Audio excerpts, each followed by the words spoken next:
በስመ አብ ወወልድ ወመንፈስ ቅዱስ አሐዱ አምላክ አሜን። በክርስቶስ ክርስቲያን፣ በወልድ ወልደ እግዚአብሔር፣ በመንፈስ ቅዱስ መንፈሳውያን የተሰኛችሁ የኃያሉ የልዑል እግዚአብሔር ቤተሰቦች የእናታችን የቅድስት ድንግል ማርያም የአስራት የበኩራት ልጆች እንኳን ለጻድቁ ኢዮብ እንደም ለሐዋርያው ታዴዎስ ክብረ በዓል በሰላም በጤና ደረሳችሁ። ዝክር ሚዲያችንን ሰብስክራይብ፣ ላይክ እንዲሁም ሼር በማድረግ አገልግሎታችን እንድታበረታቱ ስንል በልዑል እግዚአብሔር ስም በትህትና ቃል እናሳስባለን።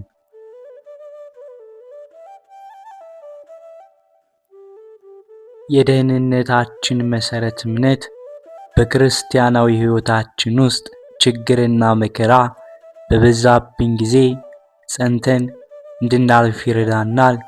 የሰው ዘር በኃጢአቱ የተነሳ በምድር እንዲኖር ከተፈረደበት ጊዜም አንስቶ በተለያዩ ችግርና መከራ ተይዞ ሲሰቃይ ፈጣሪውን ያስባል ይማጸናልም።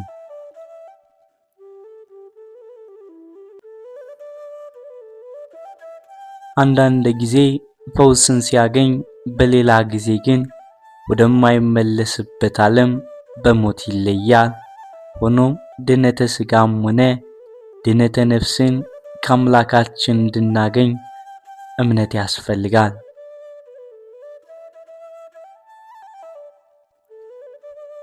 ቅዱስ ጳውሎስ ስለ እምነትም ሲገልጥ እምነት ተስፋ ለምናደርገው ነገር የሚያስረግጥና የማናየውን ነገር የሚያስረዳም ነው ብሏል።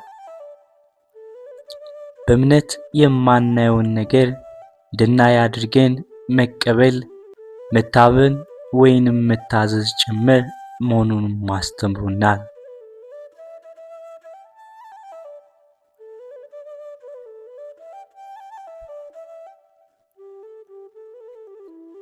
በማርቆስ ወንጌል እንደተጻፈውም ጌታችን መድኃኒታችን ኢየሱስ ክርስቶስን ሰዎች ከምኩራቡ ሹም ቤት መጥተው ልጅ ሞታለች፣ እንግዲህ መምህርን አታድክመውም ሲሉት ጌታችን ለምኩራብ ሹም እመን እንጂ አትፍራም አለው።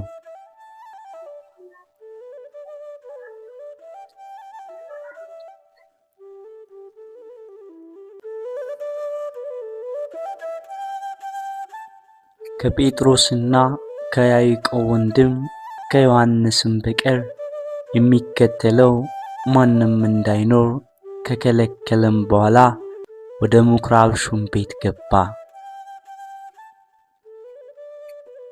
በዚያን ጊዜም ሲታወኩና ሲያለቅሱ ድጉንም ሲጮህ አገኛቸው። ገብቶም ለምን ትጮኻላችሁ? ለምንስ ታለቅሳላችሁ?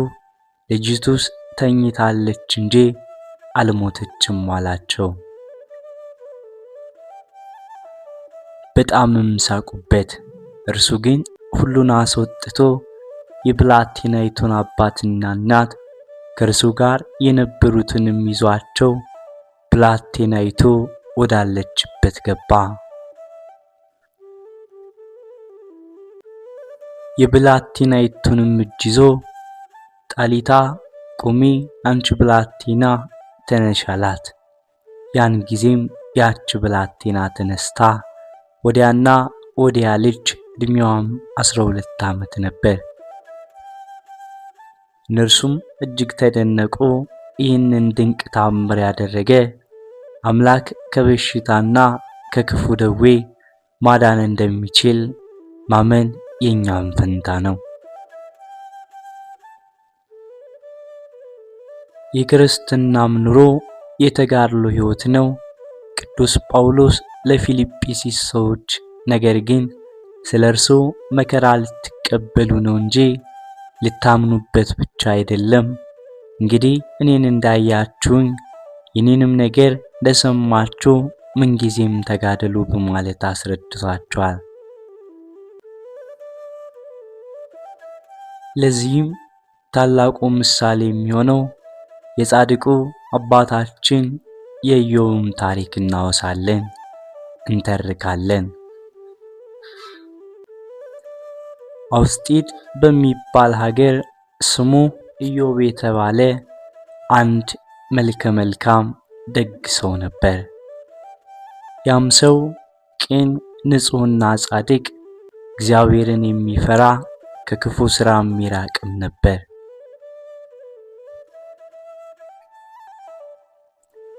ለዚህም ጻድቅ ሰው በዘመኑ እንደርሱ ያለ እውነተኛ ደግ ሰው እንዳልነበረ እግዚአብሔር መሰከረለት።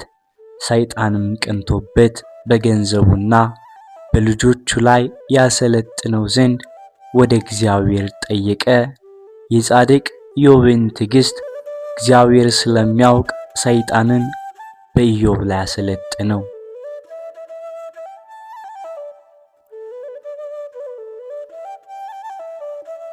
ከዚህ በኋላ በአንዲት ቀን የኢዮብ ገንዘብ ሁሉ ጠፋ።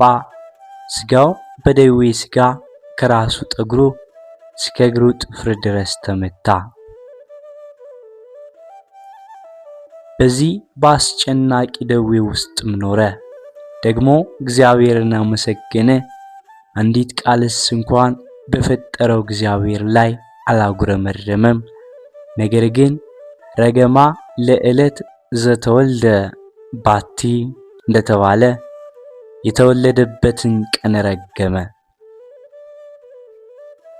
የነበሩትን ከብቶች፣ ገንዘቡን፣ ሀብቱንና ንብረቱን ሁሉ በጠፋም ጊዜ እግዚአብሔር ሰጠ፣ እግዚአብሔር ነሳ፣ እግዚአብሔርም እንደፈቀደ ሆነ።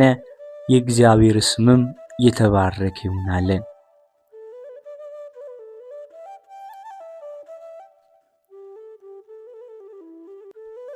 ያ የከበረና የተመሰገነ ኢዮብ በዚህ መከራ በነበረበት ዘመናት በተራራ ላይ ተጥሎ ሳለም የወዳጆቹና የሚስቱ ዘለፋ በዝቶበት ነበር።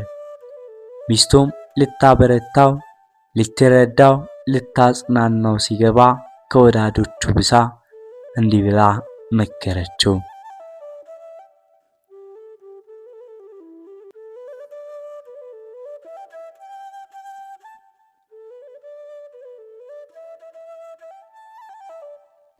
እስከ መቼ ድረስ በሞኝነት ትኖራለህ? እንግዲህስ ስደበውና ሙት። ዳግመኛ እግዚአብሔርን ደጅ ጠናዋለሁ፣ መከራውንም እታገሳለሁ፣ የቀድሞ ኑሮዬን ተስፋ አደርጋለሁ ትላለች አለችው። ዳግመኛም አለችው፣ እንግዲህስ ላትል ከዚህ ዓለም እነሆ ስሟ አጠራር ጠፋ። ሴቶች ልጆቼና ወንዶች ልጆቼ ሞቱ። እኔም 9 ወር ሳረግዝ ሳምጥ ስወልድ ላይረቡኝ ላይጠቅሙኝ እንዲሁ በከንቱም ደከምኩ። አንተም በመግል ተውጠህ በትል ተከበህ ትኖራለህ። ሌሊቱን ሁሉ ስትዛብር ታድራለህ። እኔም እየዞርኩ እቀላውጣለሁ። ከአንዱ አገር ወደ አንዱ አገር፣ ከአንዱ ቤት ወደ አንዱ ቤት ሄዳለሁ። ከደጋሜ በእኔ ላይ ከመጣው ከችግሬ ማርፍ ዘንድ ከጧት ጀምሮ ፀሐይ እስኪገባም ድረስ እጠብቃለሁ። አሁን ግን እግዚአብሔርን የማይገባ ቃል ተናግረው ሙት አለችው።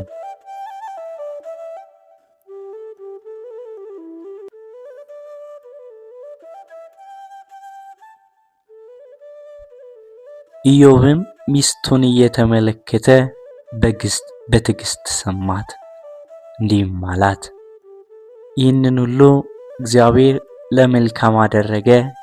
ሥርዓት እንዳልተሰራባቸው አሕዛብ ሴቶች እንዳንቲቱ ተናገርሽ። ከዚህ ቀድሞ በጎውን ነገር ከእግዚአብሔር እጅ ተቀበል። ከዚህ በኋላ መከራውን እንታገስም ዘንድ እንዲህም እንታገስ አላት። ኢዮብ በዚህ ባገኘው መከራ ሀብቱ፣ ንብረቱ፣ ልጆቹ፣ መላ አካሉ በበሽታም ሲመታ ጤናው ሁሉ ሲታወክ አምላኩን አመሰገነ እንጂ አንድም የስንፍና ቃል በአምላኩ ላይ አልተናገረም።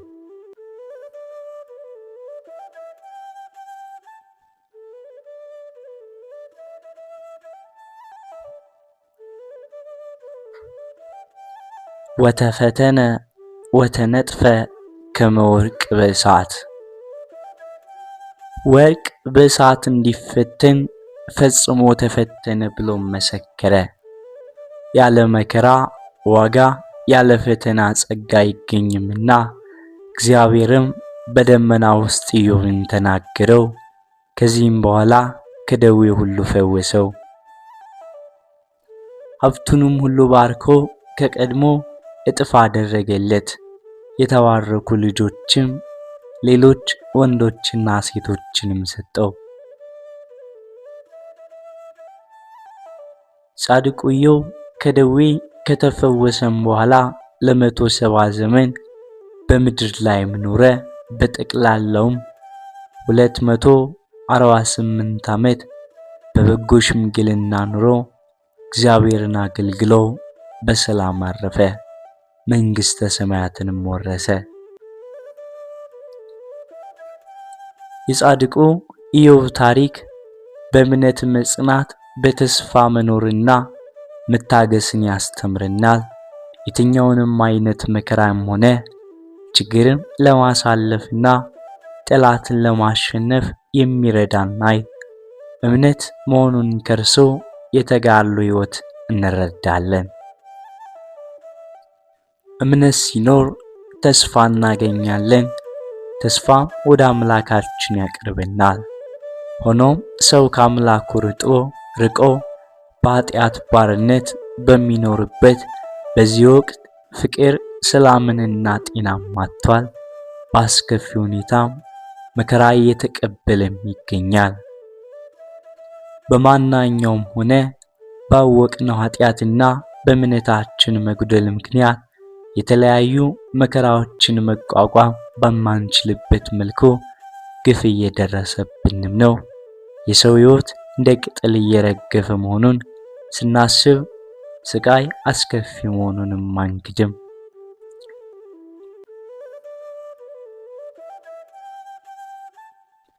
የኛም ዕለተ ሞት መቼ እንደሆነ ባለማወቃችን በስጋት እንድንኖር ያደርገናል። ነገር ግን የነገን የሚያውቅ እግዚአብሔር በመሆኑ በእርሱ ሥራ ከመግባትም ይልቅ የዛሬን በጽድቅ መኖር ለዘላለማዊ ሕይወታችን መጨነቅ ይሻላል።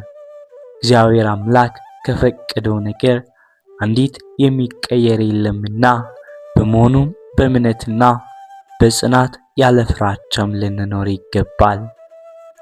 ነገን በማሰብ ምድራዊ ችግርና መከራን ተቋቁመን ተስፋ የምናደርገውን ርስት እንድንወርስ እግዚአብሔር ይርዳን።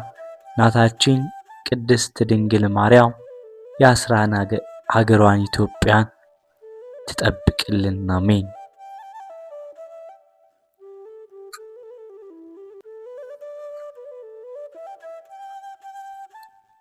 በዚህችም ቀን የቅዱስ ታዲዮስ የዕረፍቱ መታሰቢያ በዓል ነው። ቅዱስ ታዲዮስ አባቱ እልፍዮስ ይባላል። ሐዋርያው ታዲዮስ ልብድዮስ የያዕቆብ ልጅ ይሁዳ እየተባለም በሌላ አጠራር ይጠራል።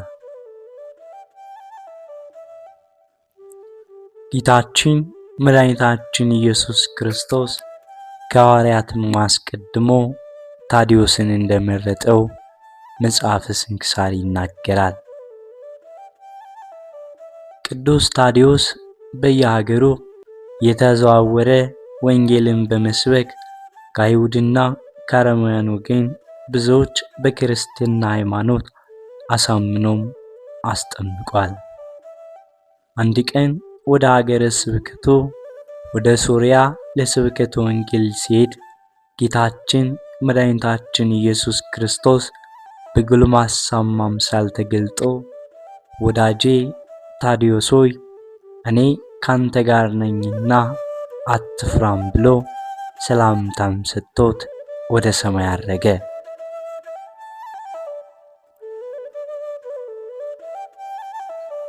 ቅዱስ ጴጥሮስም የሐዋርያት አለቃም ነውና እንደ አባትነቱ ወደ ሶርያም ለማድረስ አብሮት ሄዶት ነበረ።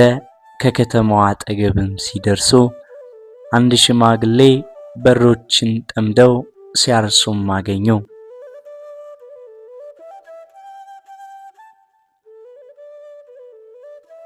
ቅዱስ ጴጥሮስም ሽማግሌውን ምግብ በለመናቸውም ጊዜ በሬዎችን ጠብቆ ብሏቸው ምግብ ሊያመጡለት ወደ ቤታቸውም ሄዱ። ሽማግሌው እስኪመለሱም ድረስ ቅዱስ ጴጥሮስ በሬዎችን ጠምዶ 30 ትልም ካረሰም በኋላ ቅዱስ ታዲዮስ በዚያ የነበረውን የስንዴም ዘር መስራት ጀመረ። የተዘራውም ዘሩም ወዲያው በቅሎ አድጎ አሸተም። ሽማግሌው ምግብ ይዘው ከቤታቸውም ሲመለሱ ሐዋርያት ያደረጉትን ታምር አይተው ደነገጡ። ከእግራቸው ስር ወድቀው ለሐዋርያትም ከሰገዱላቸው በኋላ እናንተ ከሰማይ የወረዳችሁ አማልክት ናችሁ አሏቸው። እነርሱም እኛ የእግዚአብሔር ባሮች እንጂ አማልክቶች አይደለንም አሉ።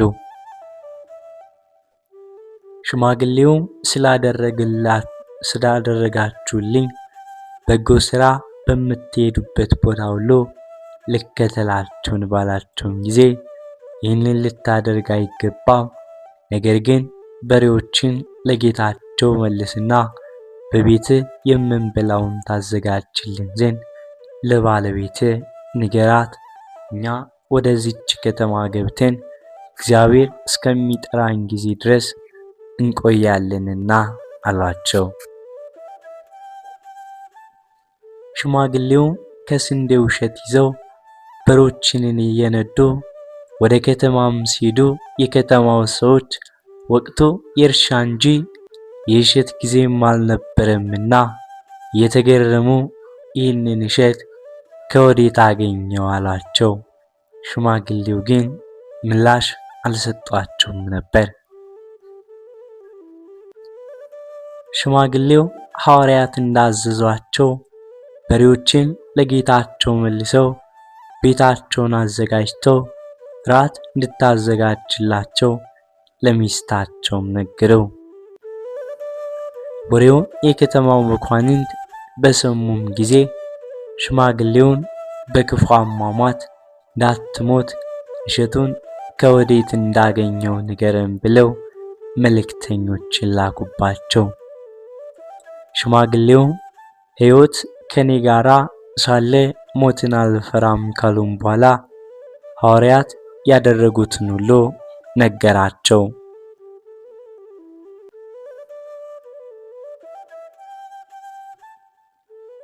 መኳንንቱ ሐዋርያቱን አምጣቸው ሲሏቸው ሽማግሌው ወደ እርሳቸው ቤትም ሲመጡ ማግስት እንደሚችሉም ነገሯቸው። መኳንንቱም ሰይጣን ልቡናቸውን ስለለወጠው ሐዋርያቱን ለመግደል ተነሳሱ።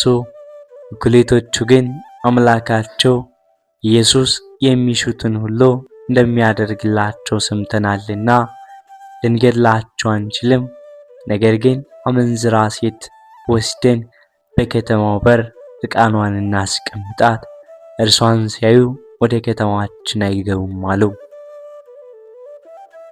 እንደተባባሉትም ሴትየዋ በከተማው በር ዕርቃኗን አስቀመጧት። ሐዋርያው ታዲዮስም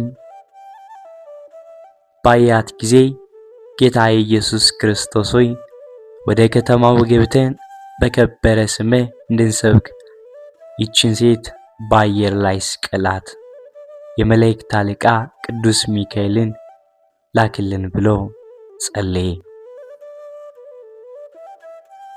ጌታችን ጸሎቱንም ተቀብሎ ሴትየዋ በተሰቀለች ጊዜም የከተማው ሰዎችና መኳንንት ሁሉ ያዩአት አቤቱ ፍረድልኝ እያለች ትጮህ ጀመር።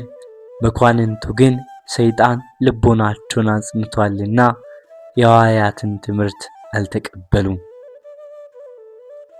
ቅዱስ ጴጥሮስና ቅዱስ ታዲዮስ ወደ እግዚአብሔር በጸለዩ ጊዜም ሊቀ መላእክት ቅዱስ ሚካኤልን ልኮ የሰዎችን ልቡና የማረኩ መናፍስት ርኩሳን አባረረላቸው። ሰዎቹም የሐዋርያትን ትምህርትም ተቀብለው በጌታችን በመድኃኒታችን በኢየሱስ ክርስቶስ አመኑ። ሐዋርያው ታዲዮስም በአብ በወልድ በመንፈስ ቅዱስ ስም ካጠመቃቸው በኋላ ኤጲስቆጶሳትን ቀሳውስትንና ዲያቆናትን ሾመላቸው። በአየር ላይ የተሰቀለችውን ሴትም አውርዶ ዲያቆናዊት አድርጎም ሾማት። በሐዋርያት እጅም ብዙ ድንቆችም ታምራቶች ተደረጉ። ዕውሮች አዩ፣ አንካሶች ቆመው መሄድ ቻሉ፣ ዲዳዎች ተናገሩ፣ ደንቆሮችም ሰሙ፣ ለምጻሞችም ነጹ፣ አጋንንትም ካደሩባቸው ሰዎች እየወጡም ተሰደዱ፣ ሙታንም ተነሱ። የከተማው ሰዎችም ይህንን ታምር አይተው በቅዱሳን ሐዋርያት አምላክ በእግዚአብሔር ስም አመኑ። አንድ ሰይጣን ያደረበትና ገንዘብ የሚወድ ጎልማሳ ባለጸጋም ወደ ሐዋርያው ታዲዮስ መጥቶ ሰገደለትና የእግዚአብሔር አገልጋይ ሆይ እድን ዘንድ ምን ላድርግ ሲል ጠየቀው። ሐዋርያው ታዲዮስም እግዚአብሔርን በፍጹም ልብህ በፍጹም ኃይል ውደደው፣ አትግደል፣ አትስረቅ፣ አታመንዝር፣ ባንተ ሊደረግብህ የምትሻውን በሌላው ላይ አታድርግ፣ ደግሞም ገንዘብን ሽጠ ለድሆችና ለምስኪኖች ለጦም አዳሪዎችም ብትሰጥ በመንግሥተ ሰማያት ለዘላለም የሚኖር ድል እጥፍ ድርብ ታገኛለህ አለው። ጎልማሳውም ይህንን በሰማም ጊዜ ተቆጥቶ ሐዋርያውን አነቀው። የእግዚአብሔር ኃይል ባይረዳውም ኑሮ ሐዋርያው ከመጣነቁም ጽናት የተነሳ ዓይኖቹ ሊለወጡም ነበር። ቅዱስ ጴጥሮስም የክርስቶስ አገልጋይ እንዴት ደፍረህ ታንቃለህ ባለው ጊዜም ጎልማሳው ቅዱስ ታዲዮስን ለቀቀው። ያን ጊዜም ቅዱስ ታዲዮስ ጌታችን ሀብታም መንግሥተ ሰማያት ከሚገባ ይልቅ ግመል በመርፌ ቀዳዳ ቢያልፍ ይቀላል ሲል በእውነት የተናገረው እንዳንተ ላለው ሀብታም ነው አለው። ጎልማሳውም ይህም ሲሆን ይህ ሊሆን አይችልም ባለ ጊዜ ሐዋርያው ታዲዮስ በመንገድ ሲያልፍ ያገኘውን ባለግመል አስቁሞ መርፌ ገዝቶ ሊያሳየው ወደደ። መርፌ ሻጩም ሐዋርያውን ለመረዳት ፈልገው ቀዳዳው ሰፊ የሆነ መርፌ አመጣለት። ቅዱስ ታዲዮስም እግዚአብሔር ዋጋን ይክፈል፣ ነገር ግን በዚች ሀገር የእግዚአብሔር ክብር ይገለጥ ዘንድ ቀዳዳው ጠባብ የሆነ መርፌ አምጣልኝ አለው። ሐዋርያው ቀዳዳው ጠባብ የሆነው መርፌ ተቀብሎ ኃይልን ግለጥ ብሎ ወደ ጌታችንም ጸለየ። እጁንም ዘርግቶ ባለ ግመሉን በጌታችን በኢየሱስ ክርስቶስ ስም ከግመል ጋር በመርፌ ቀዳዳ ውስጥ ለፋለው። ሰውየውም እስከ ግመሉም ድረስ በመርፌ ቀዳዳ አለፈ። ዳግመኛ ሕዝቡ የፈጣሪያችንን የክርስቶስን ኃይል ይረዱም ዘንድ ዳግመኛ ገብተህ እለፍ አለውና 3 ጊዜ በመርፌ ቀዳዳ አለፈ። ሕዝቡ ይህንን ታምር አይተው ከቅዱሳን ሐዋርያት አምላክ ከሕያው እግዚአብሔር ልጅ ከኢየሱስ ክርስቶስ በቀር ሌላ አምላክ የለም እያሉ ድምፃቸውን ከፍ አድርገው ተናገሩ። ያ ጎልማሳ ባለጸጋ ከሐዋርያው ከታዲዮስ እግር በታች ወድቆ ሰገደና ኃጢአቴን ሁሉ ይቅር በለኝ፣ ገንዘቤም ሁሉ ወስደ ለድሆችና ለምስኪኖች አከፋፍልልኝ አለው። ሐዋርያውም እንደለመነው አደረገለት። የክርስትናን ሃይማኖትን ሕግ አስተምሮ አጠመቀውና ሥጋውንና ደሙን አቀበለው። ሁሉንም በቀናች የክርስትና ሃይማኖት አጸናቸው። ከዚያም በኋላ ቅዱስ ጴጥሮስና ቅዱስ ታዲዮስ ከዚያች ከተማም ወጡ። ሕዝቡም በሰላም ሸኟቸው። ቅዱስ ታዲዮስ በየሀገሩ የተዘዋወረ ወንጌልን ሲሰብክ ቆይቶም ከአይሁድና ከአረማውያን ዘንድ ብዙ መከራ ከደረሰበት በኋላ አገልግሎቱን ፈጽሞ ሐምሌ 2 ቀን በሰላም አርፏል። የከበረ አጽሙ ከሶርያ ወደ ቁስጥንጥንያ ከተማ ፈልሷል። ሐምሌ 29 ቀን በዚያችም ዕለትም ቤተ ክርስቲያን ሰርተው የቅዱሱን አጽም በውስጡ አስቀምጠውታል።